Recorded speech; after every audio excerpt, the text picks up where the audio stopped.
రోజు హారోస్కోప్ మనం తీయొచ్చు. యేసు డేట్లు తీస్తే ఒకటేమో 6 బిఫోర్ కామన్ ఎరా వస్తుంది, ఒకటి 6th CE వస్తుంది, ఒకటి 1 BC వస్తుంది. ఇలా 4-5 డేట్లు వస్తాయి సేమ్ బైబుల్ నుంచి. అవునా? దీన్ని కాంట్రడిక్షన్ అంటారు, వైరుధ్యాలు అంటారు.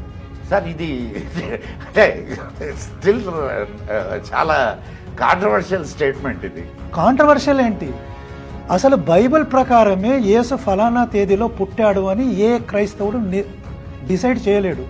ఇన్ఫ్యాక్ట్ నా దగ్గర ఎన్ని వీడియోలు ఉన్నాయంటే టాప్ పాస్టర్లు వాళ్లే చెప్తారు యేసు ఎప్పుడు పుట్టాడో మాకు తెలియదు. మరి క్రిస్మస్ ని 25 డిసెంబర్ 25 ఎందుకు? దానికి దీనికి సంబంధమే లేదు.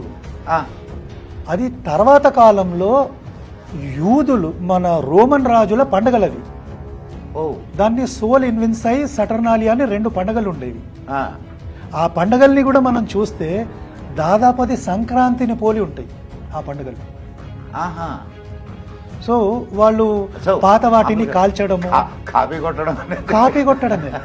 సో రోమన్లు ఏం చేశారంటే యేసు క్యారెక్టర్ని క్రియేట్ చేసి కొన్ని వాళ్ళ పండుగల్ని తీసుకొని క్రిస్మస్ అని ప్రపంచం నెత్తి మీద పెట్టారు. దాన్ని సరే క్రైస్తవులు సెలబ్రేట్ చేసుకుంటే పర్లేదు, సెక్యులర్ హిందువులు పోయి కేకులు తిని ఏం దరిద్రం నాకు అర్థం కాదు.